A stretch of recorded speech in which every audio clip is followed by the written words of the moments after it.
जय श्री कृष्ण। आज के इस वीडियो में आप सभी सुनेंगे बैकुंठ चतुर्दशी की पौराणिक कथाएं। तो आइए सुनते हैं।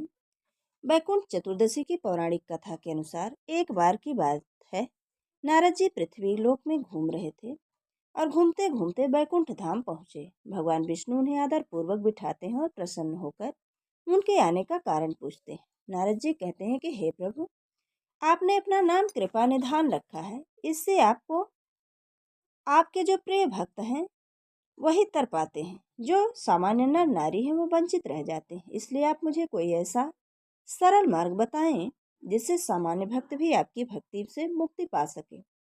यह सुनकर भगवान विष्णु जी बोले कि हे नारद, मेरी बात सुनो। कार्तिक शुक्ल पक्ष की चतुर्दशी को जो नर नारी व्रत का पालन करेंगे और श्रद्धा भक्ति से मेरी पूजा अर्चना करेंगे, उनके लिए स्वर्ग के द्वार खुले होंगे। इसके बाद विष्णु जी जय विजय को बुलाते हैं और उन्हें कार्तिक चतुर्दशी को स्वर्ग के द्वार खुला रखने का आदेश देते हैं। भगवान विष्णु कहते हैं कि इस दिन जो भी भक्त मेरा थोड़ा सा भी नाम लेकर पूजन करेगा वह वैकुंठ धाम को प्राप्त करेगा। अब आइए सुनते हैं वैकुंठ चतुर्दशी की दूसरी पौराणिक कथा। तो पौराणिक कथा के अनुसार एक बार भगवान विष्णु देवाधिदेव महादेव का पूजन करने के लिए काशी आए। वहां मणिकर्णिका घाट पर स्नान करने उन्होंने 1000 स्वर्ण कमल पुष्पों से भगवान विश्वनाथ का पूजन करने का संकल्प लिया। अभिषेक के बाद जब वे पूजन करने लगे तो शिव जी ने उनकी भक्ति की परीक्षा लेने के उद्देश्य से एक कमल पुष्प कम कर दिया।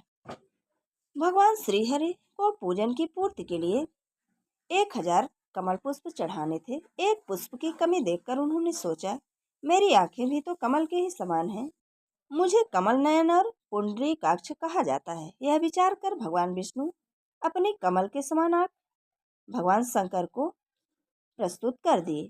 विष्णु जी की इस अगाध भक्ति से प्रसन्न होकर देवाधिदेव महादेव प्रकट होकर बोले, हे विष्णु, तुम्हारे समान संसार में कोई दूसरा मेरा भक्त नहीं है।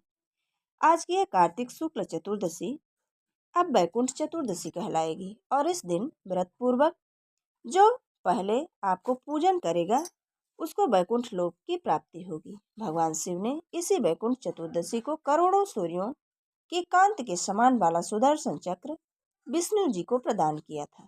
शिव जी तथा विष्णु जी कहते हैं कि इस दिन स्वर्ग के द्वार खुले रहेंगे। मृत्यु लोक में रहने वाला कोई भी व्यक्ति इस व्रत को करता है, वह अपना स्थान बैकुंठ धाम में सुनिश्चित कर लेता है। बैकुंठ चतुर्दशी की एक अन्य पौराणिक कथा के अनुसार धनेश्वर नामक एक ब्राह्मण था जो बहुत बुरे कर्म करता था। उसके ऊपर कई पाप थे। एक दिन वो गोदावरी नदी में स्नान के लिए गया। उस दिन बैकुंठ चतुर्दशी थी। कई भक्तजन उस दिन पूजा अर्चन कर गोदावरी घाट पर आए थे। उस भीड़ में धनेश्वर भी उन सभी के साथ था। इस प्रकार उन श्रद्धालुओं को स्पर्श के कारण धनेश्वर को भी पुण्य मिला। जब उसकी मृत्यु हुई तो उसे यमराज लेकर गए और नरक में भेज दिया।